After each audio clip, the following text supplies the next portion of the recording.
A dark cloud hovers over Kampala city as we mourn over 30 people who died in Kiteezi because of a waste slide, if I can call it. To date, we are still looking for more people. Kampala Capital City Authority is still stuck with the garbage. On this show, we take a deep dive on what exactly happened in Kiteezi. Could we have avoided this catastrophe? We will also be talking about the situation at large on the response to this crisis, as well as what next for waste management in the city later on in Uganda. On this episode, I host the Lord Mayor of the Kampala Capital City, Lord Mayor Elias Lukwago. Lord Mayor, thank you so much for accepting to speak to us. Well, it's a pleasure featuring on your talk show. Thank you for the opportunity given to me. Lord Mayor, waste management in this country continues to top headlines. And we're doing some soul searching as a country that all of us as a people, we don't have a proper waste management system. And that brought about the issues of Kiteezi, which of course we all know, over 30 people died. We are still looking for dead bodies of those that people think that there were more than 30. Maybe we start with the latest. What's the latest on the situation in Kiteezi, but also what is Kampala Capital City Authority planning for waste management of the garbage and the waste that comes from the city? Before we come to the latest and the trajectory going forward, I think it's important to highlight the salient aspects of this tragedy. At least for one to appreciate the magnitude. And to me, every incident of this nature, when it happens, we are always, we always come up with a talk that you see, this is a wake-up call. But what baffles me and disturbs me the most is that we do not pick lessons. We do not wake up as a country. And since this incident happened a couple of weeks ago, a lot has been said. There are charlatans who have not bothered to interrogate this matter, to get to the bottom of it, to understand the genesis of it. And they are just throwing insults at some of us and which is really very, very unfortunate. And there are those who thought that probably they would seize the opportunity to take a swipe at some of us, at me in particular, which is equally regrettable. But the point is, as a country, I think it's high time we had a conversation about the crisis we are in right now and to appreciate the magnitude, how to deal with it. Because Kiteezi tragedy, as we said before and we still maintain, it wasn't an accident. It is a catastrophe that was... long time coming. Yes, it was... foreseeable that was going to happen. Easily foreseeable. But the indolence on the part of the people who are supposed to take action, you may actually factor in myself and say, you are one of them. But holistically speaking, we are talking about the entire state structure before you zero down on individuals. And this is a serious matter about the functionality of the state. That it has happened that over 35 Ugandans were buried under garbage and they lost their lives. To see to it that up to now there are still those who are buried down there and hopes of excavating their bodies, extricating their bodies from the rubble, from the garbage, have almost dashed. That we cannot manage garbage in a modern way in this 21st century. It speaks volumes about the functionality of the state. I think we need to reflect on the functionality of the state. That's what is critical and important. But Lord Mayor, it entirely falls in your docket as the Lord Mayor of this city. And you've said you saw it coming. It's not an accident, to use your word. Should we then hold you and your administration accountable for what happened in Kiteezi? Broadly speaking, yes, I said I'm part and parcel of the state structure we are talking about. The blame can only vary in the magnitude, but we are all to blame as a nation. We are all to blame because each of us ought to have played a role. The central government ought to have provided the funds. The institution of KCCA, which is supposed to fix the nuts and bolts, which is supposed to be hands-on, may be slept on job. The individuals who should hold the institution accountable maybe also went into this deep slumber. The media probably, you do not shine a torch, you don't put limelight on this. You also take the blame. The individual citizens, Ugandans, who ought to have come out to mount pressure on the regime, on the people, probably also they slackened in one way or the other. So we are all to blame as a country. But as I said, the biggest blame goes to the central government because they took over management of the city under Article 5 of the Constitution, and they said, look here, KCCA is not part of the local government system. It's an authority which is under the president's office. Well knowing that the president is very busy. Actually, matters to do with the KCCA, they are secondary to him.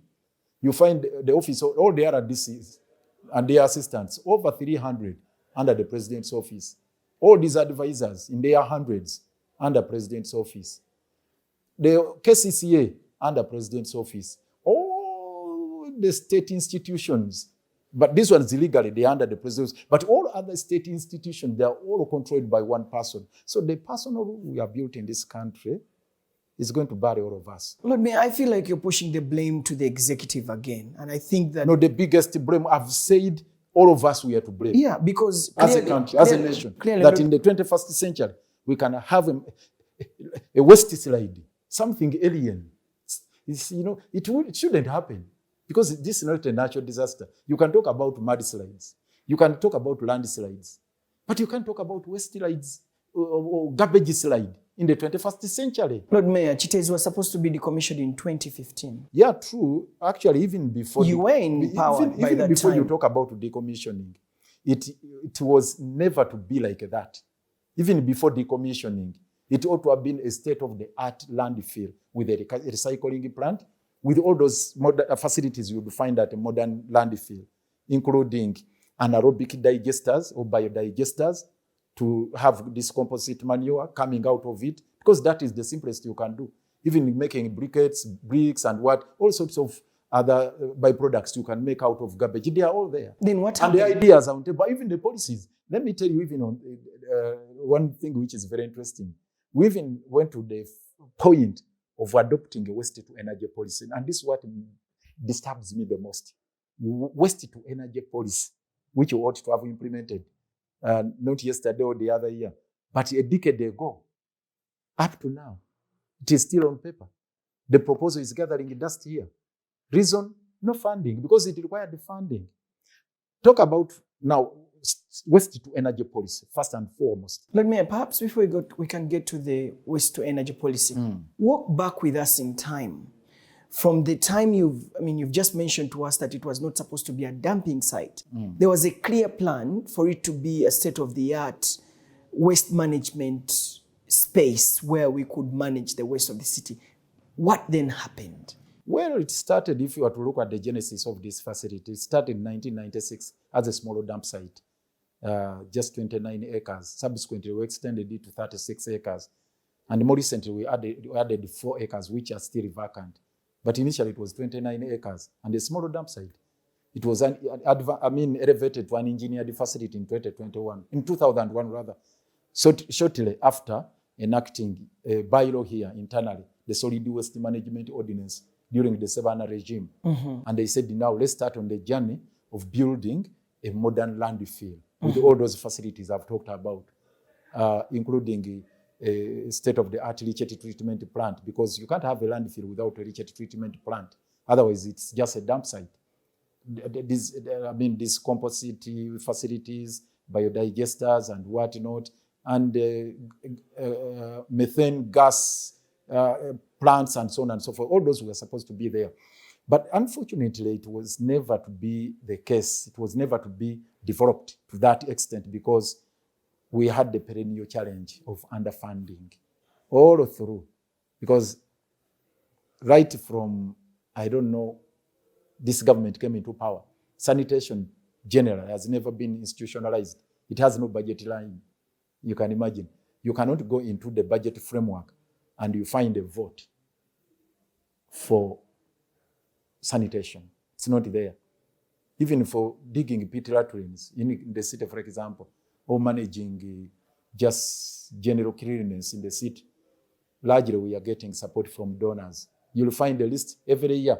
We are thanking Bill and Melinda Gates. We are thanking GIZ. We are thanking WaterAid. We are thanking Bloomberg and a couple of others in the seawise, in the city sanitation system. It's largely. So it has never been treated as a priority. And that's why we said probably this is going to be a rude wake-up call to government that they need to inject funds here. So it was never developed into a landfill. And I've said this, and I want to be on record again. It's a national tragedy. 62 years down the road, we have never had a landfill in Uganda. Countrywide, we have not, 62 years of independence, no single national landfill. It has always been a dump site. And that is a national tragedy. You can't blame that to Lukwago. I've not been here for the last 62 years. So you'd ask yourself, did I inherit a landfill? No. But as the Lord Mayor, waste management is it's in your docket. Yeah, sure. So, fast forward to 2015, Kiteezi was supposed to be decommissioned, and perhaps with the hope that we can come up with a waste management system, place where we can do that. 2015, 2016, 17, 18, 19, 20, 21, 22, 23, 24. Every single year you've been in office, and this issue has been on the discussion table before council. The authority, Kampala Capital City Authority, generates 2,500 tons of waste every day. Clearly, that's not something that council would not take seriously. Do you think that you gave the ultimate seriousness to this issue of waste management as a council? You have to pose that question against the background of the role of the office of the Lord Mayor in this particular case. I've told you we work in the broader framework of the national government. We do not have that direct funding. So everything boils down to funding. If you have no funding, there isn't much that you are going to do. But basically, you would ask, what is it that the Lord Mayor has been doing all these years? I think that is the question you are posing. Mine has been largely policy making and waiting for funding. Policy making. What policies have you come up with? Number one, let's decommission Kiteezi. 2015, that decision was made. 2016, that's when we made it. And we said after decommissioning Kiteezi, because it was 36 acres by then, my colleagues did not agree to that, many of them. There are those who did not agree to that policy and said, no, we can extend Kiteezi by adding more land. So they bought 4 acres in addition to make it 40 acres, which have never been functioned up to date. Secondly, for me, I insisted on the policy and they said, okay, so let's give it a try. And that's what gave rise to the idea of purchasing 136 acres in Idundu with a view of putting there a recycling plant. Not creating mountains of garbage at Dundu. No, the idea was create a modern landfill with a recycling plant so that you don't create those mountains of garbage in Dundu. It required a lot of money. Since that time, we have been putting it in the budget. As we speak right now, in the current budget of 2024-2025, it is still an unfunded priority. And the figure stands now. Look, go back to the budget, which went to cabinet, it went to parliament, and they considered it as unfunded priority, 232 billion in the current budget. Unfunded priority, no single coin. But as of last year, it was 190 billion. So every financial year, because of inflation and the changing economic times, it has been skyrocketing. It's now 230, no action. Decommissioning of Kiteezi has been on the order paper and have been on budget. It has been on our budget as one of the unfunded priorities since 2016. Since 2016, unfunded. The last time it came up, it was 26 billion last financial year. To decommission. To decommission, it required 26 billion. If one, and before I explain the nitty-gritty of what is involved in the decommissioning, let me explain. This financial year, it's still unfunded, 70 billion. Again, unfunded priority. One would ask, why all that sum of money? We asked the consultants to explain to us, to advise us on how we can decommission a landfill. It's another process altogether. The ESIA, the Environment Impact Assessment Report, that was, the ESIA, Environment, Social, Economic Impact Assessment Report, which was issued by the consultants that were hired by KCCA. Before we got COWI, we are supposed to generate gas, methane gas, and have electricity out of it. You had to cap it to stop the percolation of water for production of more methane, production of more leachate. You had to stop it first and foremost so that it stops being a hazard within the locality. Then you had to extract methane or gas, electricity from that heap, from those heaps of garbage, and subsequently you get compost manure out of it. Yeah. And that process initially, 2021 it was not this big, but it started accumulate to now 70 billion. To now 70 billion. So that's where we stand as of now. But it's an unfunded priority. What do you want me to do?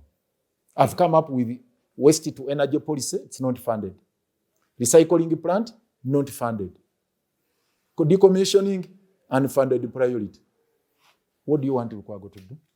You know, I think that we would expect more from you, Lord Mayor. Like what? Because we know that you're the political head and therefore you have the muscle to mobilize and to stop budget. These budgets can be for council for approval. Let me tell you this. Council can decide and say, look, as a whole city, we generate 2,500 tons of waste every day. You see, we have refused to pass this budget because of we're not giving this issue attention.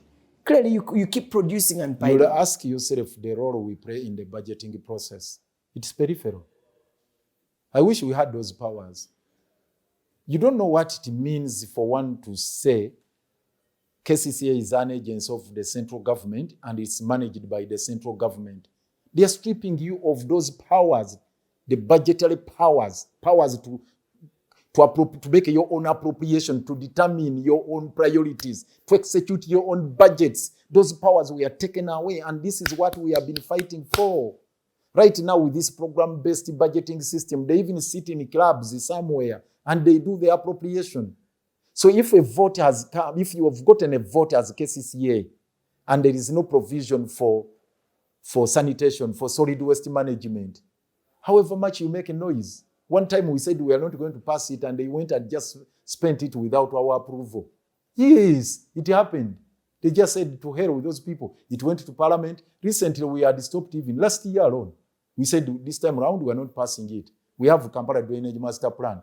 People are dying in the floods in Kampala. We have these markets which are not built. People have no work spaces. We have all sorts of these issues. Yet the priorities are not captured in the budget framework paper given to us by the central government. We said, no, we are opposed to this.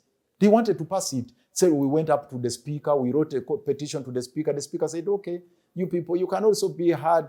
You prepare your views so that they can be captured. So more or less, they delegated us to the fringes where we can just make wish lists from which cabinet would choose, okay, this one, yes, we agree to this. We do not agree to this. You cannot have an agency like a KCCA, which is a statutory body, and it's just making wish lists. That's what we are doing right now, which is very, very unfortunate. And when we cry out about this, we say we are tired of lamenting. We want action. But we're telling you can only take action when we have power. We can only take action when we have money. Then you get somebody complaining, we are tired of your lamentations. You are ever lamenting. But I'm highlighting the issues so that they can catch the attention of the policymakers at the central government, those who have the budget, those who can do the appropriation, and you, the people who are supposed to serve, the owners of this money. Because you are the taxpayers, you get to know that your money is not being spent appropriately, so that you also rise up. So if today I came out to mobilize the people to riot or to demonstrate against maladministration or abuse of office, abuse of your monies, would you support me? They will say, you people, those ones are just politicking. We want action. We want service delivery. We don't want politicking. You people, why are you demonstrating? Why are you doing all this? So you get disturbed. You get really perturbed. But for us, we remained focused and said, look here, we have to continue exerting pressure on the central government. This year in the policy agenda, which I framed, if you looked at it and I presented before council, I have it here, the policy agenda. I said, at all costs, we must close Kiteezi. I said, come what may. That was 4th June. That's when I passed it. I presented. I said, enough is enough. You'll see how it is. I will give you a copy of the policy agenda which I presented. And said, coached in mandatory terms, it shall be decommissioned at all costs. Whether we have money or no money, whatever it takes, we are going to decommission Kiteezi. But decommission it to what? Because anyway, that brings me to the... Okay, so I feel like you are lamenting that you don't have the power. You don't have the power to cause some of these things that would demand of the city to do. And you're saying that the executive is the one that should take responsibility to a greater extent, because you have advised... No, my lamentation, put it into but context. They are not giving no, you contextualize budgets. My lamentation. It's about the dysfunctionality of the state structure and about the dysfunctionality of the institution of KCCA and dysfunctionality of other institutions of government. And that's what explains the Kiteezi tragedy.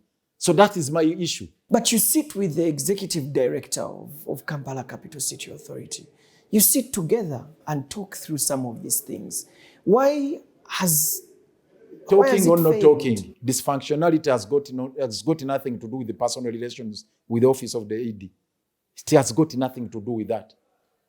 Because ultimately, the decision about appropriations is, the authority lies elsewhere regarding appropriations. It's not with the office of the Lord Mayor. Neither is it with the office of the ED or anybody within the institution. For your information, Kampala elects 246 leaders. For the record, Kampala elects, they don't elect me alone. We have 10 MPs. We have 5 mayors. We have 53 Lord councillors at the authority level. And we have 400 plus councillors at the division level. In total, under the local government structure in Kampala, 467.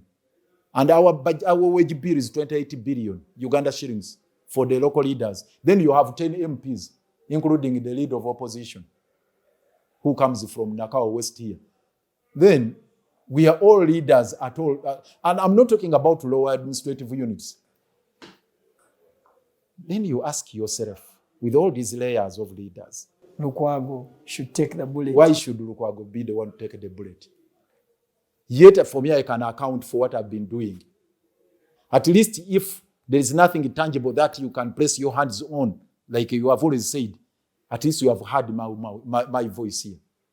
And their assertiveness and their aggressiveness in pursuing the policies. At least if I were to present before you the policies that I have made, which require funding, I'll tell you, even when government failed to provide the funding, I reached out to the development partners and they said, okay, fine, I'll not sit here and cry.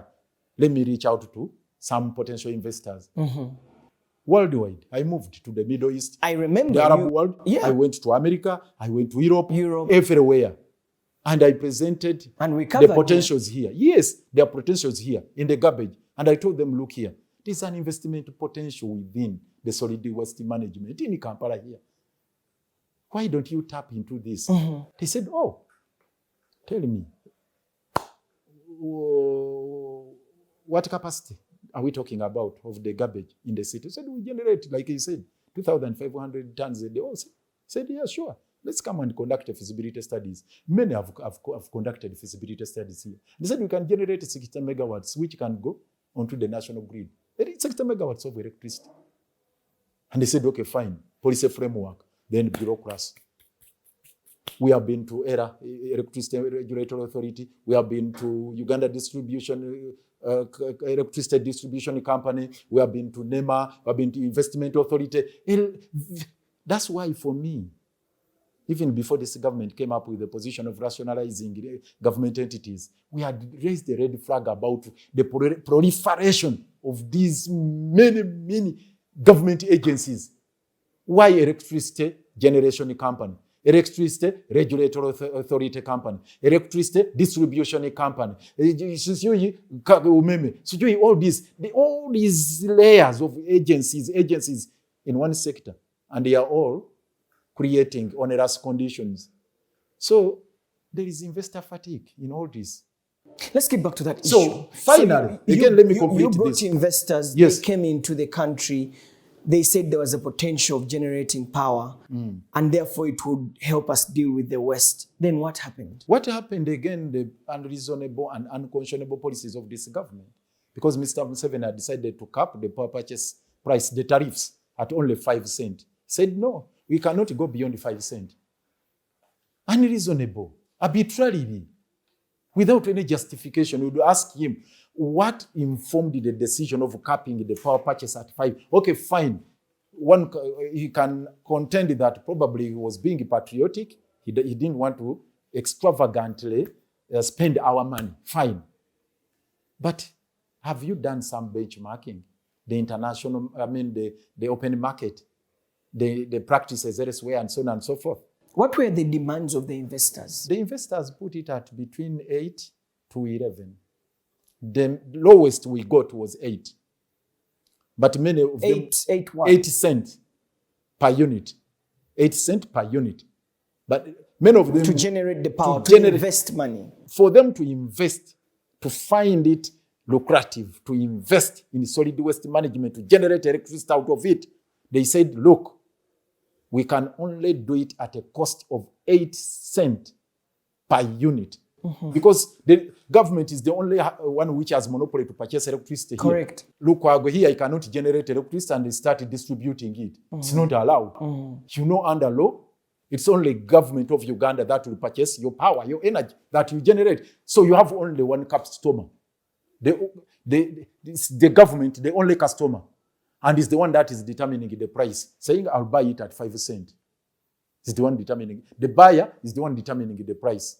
Now the producer says, no, since you cannot buy it at a reasonable price, which can also help me recoup my investment, and it doesn't make business sense to me to sell it to you at a paltry sum of 5 cents, I pulled out. And that's what exactly happened. Yet we asked General Museveni, please, be flexible enough. If we have done a study, it's between 8 and 11. Why don't we get at least the one at the lowest price? With the Kachira, theirs is bought at 8 cents. Kachira. Skau, which they generate from sugar, it's also bought at 8 cents. For them, it makes business sense. This, when it came to solid waste, where you're getting ripple effects, because it's not, you are not even, actually, the raw material is readily available.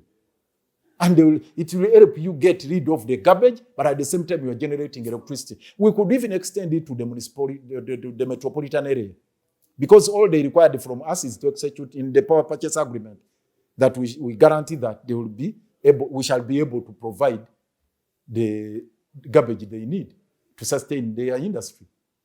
Because that is a guarantee they wanted from us. And we can't generate that. We can. We have the capacity. We did a study. 80% of the garbage we generate is organic. It is capable of generating that methane and the biogas. The study was conducted. 80%. This organic waste, it's capable of generating the biogas you need. So, generally speaking, we have the policies in place. It's not that Lukwago is seated in office. I've always been pursuing this. And I wouldn't even get an opportunity to discuss this in ordinary times. If this incident had not happened, you wouldn't even give me airtime. Even the viewers themselves, the public, which is now outraged. If we started discussing all these issues, and you give me this time to highlight all these issues, they would probably switch to another TV and say they have no interest in the discussion about garbage. Those who are blaming some of us now. I'm not saying the entire public. Many of them, they had, because this is not the first time we are debating the crisis at Kiteezi. I remember the first time we went there about 10 years ago, no interest. Even as recent as January this year, Even in the media, you wouldn't cover us. Those who came, we thank you very much. But you had to ask them, please, let's go. You capture this crisis we have in Kiteezi and bring it to the powers that be to understand the gravity of the matter, and also the public to appreciate the magnitude of the problem, the catastrophe in waiting. You are just like pursuing a personal matter. You get it? Yeah. So Lord Mayor, what I gather from you and from this conversation is that, one, you have brought in different potential investors who wanted to invest into solid waste management. The feasibility plans were done, the cost-benefit analysis were done, the profitability margins were done, but the executive gave a bad deal to the investors, so the investors pulled out. They pulled out. And so the problem now comes back to you. It was twofold. No, actually the problems were three. One, the capping of 5 cents. Two, kickbacks at every level. They would ask for kickbacks. Yes. Whoever wanted, because you have to get a heap of licenses from NEMA, from ERA, from wherever, even internally. Kickbacks were also a problem. Kickbacks were also a problem. Everywhere they would Every institution they would go to, you wouldn't get a license free of charge. At least the official fee, fine, that is acceptable. But the kickbacks, that was the second problem. The third problem, the bureaucracy. The multiplicity, the multiple layers. The bureaucrats have been talking about those institutions which are now being fused. So they got fatigued and said, this does not make business sense to us. For those three reasons, they pulled out. And the problem came back to you. It came back to me. To solve. Exactly. So when it came back to me, we said, okay, fine. Let's first push for the decommissioning of Kiteezi and also have a different, at least landfill elsewhere. That's when we zeroed in on our 136 acres of land in Idundu. The residents were up in arms. Including myself. Including yourself. Say, hey. We don't want to see you here. Many like you. Of course. Yes. I am one of them. Exactly. And for good reasons. Yeah. Not because you are insensitive, no. It's not because in fact, I'd requested you that you take the garbage to Kololo and Munyoni. Exactly. So you'll understand my predicament. Lord Kindly Mayor, understand my Mayor, predicament. Right now you are managing a city that is producing this amount of waste and you have nowhere to put it. What are you planning to do in the short term, medium term, and long term? What are you doing now? Because short term. Yeah, what are you doing now? Short term, there is no policy. It's a gamble. We are going to continue gamble. I want to be honest with you. We took a gamble at Katabi. They said, 3 to 4 days. At least we managed to get some garbage there. Then we took a gamble at Katikoro in Mukono. They gave you 4 days? They gave us 4 days. Meanwhile, we were taking a gamble at Memvu. Yes. In Busukuma. Yeah, Wakiso. Yes. As we speak right now, yes, the municipal council sat and he said, okay, fine, you can come here on condition that you do ABCD. Of course, there's some preparatory work which needs to be done at that site. Unlike Katikoro and Kumba, Memvu is a virgin land. It had not been used as a dumping site before. For Katabi, the garbage is there. Katikoro in Mukono, the garbage is also there for the people of Mukono. But Memvu, the argument being advanced by the mayor, Nansana, her worship, Bachite, that look here, for us, we had a different purpose for procuring this land. We procured it for purposes of establishing a recycling plant. It was not for garbage, but they were also dumping at Kiteezi. Even in Chira municipality, they were also dumping at Kiteezi. Much in this about because Kiteezi was not a dump site for Kampala alone, for even those entities elsewhere in Wakiso. Exactly. But now, when the crisis comes up, they say, don't come to us, don't take away your garbage. Literally, we've been chased up and down. You have been chased away from almost all these localities. In the immediate term, we shall continue gambling through. I've settled for that. We shall keep frantically moving from one place to another, juggling this, and so on and so forth. But we have directed the concessionaires, because for them it's private business. Some of them have gotten land, like Nabugabo. They have 10 acres here in Temangalo, in Rukwanga. They can, in the meantime, be using that, because in accordance with the Solid Waste Management Ordinance of 2000, they were actually required to have their own facility. So we have asked the same of Home Killing and others, please also improvise, because it's about gambling. That's a fact, it's gambling. But in the immediate, in the near future, what is in the pipeline right now is to buy our own land. And administratively, we have agreed, we are just going to pass a policy that we need. Initially, we had talked about acquiring land within a radius of 20 kilometers. That's not feasible now. And the reason actually some of us personally ruled out Dundu, in addition to being a virgin land, the beauty, the serene, the environment there and whatnot, it's about 42 kilometers. It's a bit far, 40 to 42 kilometers, very far. But right now, the policy we have set, at least which is going to be presented before the state executive and also council, within a radius of 30 kilometers. Initially, we thought of 20 kilometers. It wouldn't be feasible. We wouldn't get that land. It's heavily, congested. You have so many settlements within that radius of 20 kilometers. Now we have extended it to 30 kilometers. So now ours is within that radius of 30 kilometers. And we want around 150 acres. Dundu was 136, but now we want roughly 150 acres if you can have that. And again, we do not want to have dumping site. To have a dump site, no. So that's basically what we are. And some other benchmarks, some other standards that we have set. They are there. They will be rolled out. Of course, we have pushed this matter. We have to go through the system.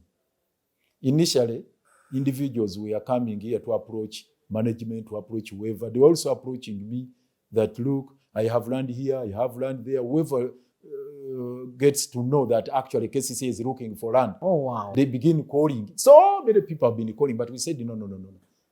We have the procurement law, the PPD Act. We also have our own land policy. Let me tell you this. I superintended over the process of preparing a land policy. How do we procure land? How do we procure land? Just about two weeks ago, we passed it and we presented it before council for consideration and adoption. But the processes, we have to follow those processes embedded within that policy and the PPDA. So we have our PDU here, the procurement and disposal unit here. They have to go through that. So I think, I don't want to speak on their behalf. They have to place adverts this week. They must place adverts. And you procure one? Asking, yes, people to express interest. And you procure 100 we procure acres? 150. Within a radius of 20 kilometers? 30 kilometers. 30 kilometers. Okay. We procure 150 acres within a radius of 30 kilometers, where at least we can have a state-of-the-art landfill. And that's where I was going to come. Once we have procured this 100 acres of land, because there's a lot of pressure mounting on you, you're producing 2,500 tons every day, you will be tickled to dump for the meantime as we're looking for funding. How much do we need to set up the state-of-the-art landfill you're talking about? Plus, minus. That's not and for has KCCA started looking for that money? That's not or the alternative models? Because otherwise, that's what you're going to do after you procured that. It's outside my mandate and docket to do the assessment, the pricing, the estimations, and whatnot. But of course, as a policymaker, I'm always guided by the technical people. Previously, if we can take the template of Dundu. Last year it stood at 190 billion. At least that was presented to us by the technical people, the accounting officer, the executive director. KCCA This financial year is 230 billion. That's what they put on table. I'm telling you, in this current financial year, 230 billion Uganda shillings. I cannot vouch for the veracity of that money, whether it's appropriate, whether it is inflated, whether it is what. I'm not an expert in that area, but that's what they presented. We need 230 billion to set up. According to management, what they presented to the state executive, 230 billion, and that's what was presented to the central government in the budget. It's not my figure. 230 billion. I don't know what they discussed in cabinet on Monday this week. I don't know. I'm not privy to what actually took place or transpired in that meeting and what they resolved. But bottom line, we need to finance the Westfield state-of-the-art landfill. It must be financed. It must be funded. I hope we are doing this in the hope that, or with the hope that, Kiteezi has been a tough, rude wake-up call to the central government because they have been deep slumber and they have never considered sanitation as one of the key priorities for financing by this government. I hope this time round they are going to take it serious and provide in the fund and we put this matter to rest. We have precedents. Ethiopia, they had a similar incident where 46 people, I think 47 lives were lost. And in the aftermath of that disaster in Ethiopia, it was 2017, they said, let's handle solid waste management once and for all. Today, they are the best model on the African continent, I think, after South Africa and Cairo, and Egypt rather in general. They are the best model, Ethiopia. So probably we are also going to learn from this horrible experience. I hope so. We're going to learn from it. I hope so, because otherwise you're going to find yourself in a very difficult position of continuing to dump, even when you get the 100 acres. And with the waste to energy policy, I also gather from the corridors, it's not official, that the government has also relaxed on their policy of capping 5 years. 5 cents. Yes. That the Attorney General was whispering to somebody, and that gentleman has also whispered to me that at least now they have put it at 10. And what I can speak for on record, last week, I got a communication from Electricity Regulatory Authority company indicating that they are processing very fast now applications of potential investors. That now they are fast tracking the processes of approving the investment in solid to waste energy, solid to energy waste. Now they are fast tracking the process of investing in waste to energy policy. And that they even mentioned the company. Actually, they must have advertised now. I'm not so sure. But they were going to place adverts. And so I hope all the agencies have woken up. I hope so too. Otherwise, the situation in Kiteezi, in terms of the vulnerable communities, Terrible. It's heartbreaking to see what's happening there. How are you holding up? Holding up in what sense? Supporting them to Because go back to normal life. Staff. the resettlement plan, in tents and that is a role of the central government. We are saying, and for us we presented a huge proposal, a comprehensive one rather. I sat down with my cabinet, we prepared a comprehensive one and presented to them workable models. You know, there is a precedent. They relocated people from disaster-prone areas of Bududa to Chiriandongo. Yes. But here we're not talking about that distance. Because Bududa is this side, Chiriandongo is on the far left, west. But now we are talking about relocating, if possible, you get people, the affected people, families that are now staying in the tents provided by Red Cross. We work out arrangements to relocate them to Dundu, if possible, with some support of constructing decent houses, because we don't want again another slum. I know. To be put in that area, that people put their mud and water structures. No. Is grass searched. No, it's not about that. I mean, you can see the area is growing. So it should be government, a deliberate policy of government to construct decent houses, housing units, good ones in that area. It is possible, a planned settlement within that locality. But that would be demanding too much from this government. The easiest probably that can come by is for this government to get roughly like, I'm just estimating, I don't know the cost, getting some reasonable money, depending on the structure one had there. There are those who are destroying the structures. Well, I just hope that Lord Mayor and the entire KCCA and government, we clearly need to get this emergency out of the way. There are emergency situations that we cannot play around with. Because at household level, we all produce garbage. You see what we need to appreciate right now? We all produce garbage. And exactly. So this is not politics. This is... You need to appreciate, to come to terms with the fact that this is a humanitarian crisis. It's a national... When I visited Kiteezi in January, I said this matter is beyond the KCCA. It's a national crisis. I invited the cabinet to interest itself in the matter.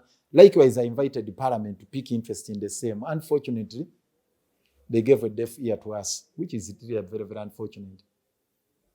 So if they have now been woken up by this unfortunate incident, then we need to act very fast. We need to act in earnest. Lord Mayor, thank you so much for speaking to us. It's a pleasure. Right. I've been speaking to the Lord Mayor of Kampala, capital city, Lord Mayor Elias Ukwago, on the situation of waste management in Uganda. I'm Solomon Serwanja, and this is The Hard Questions.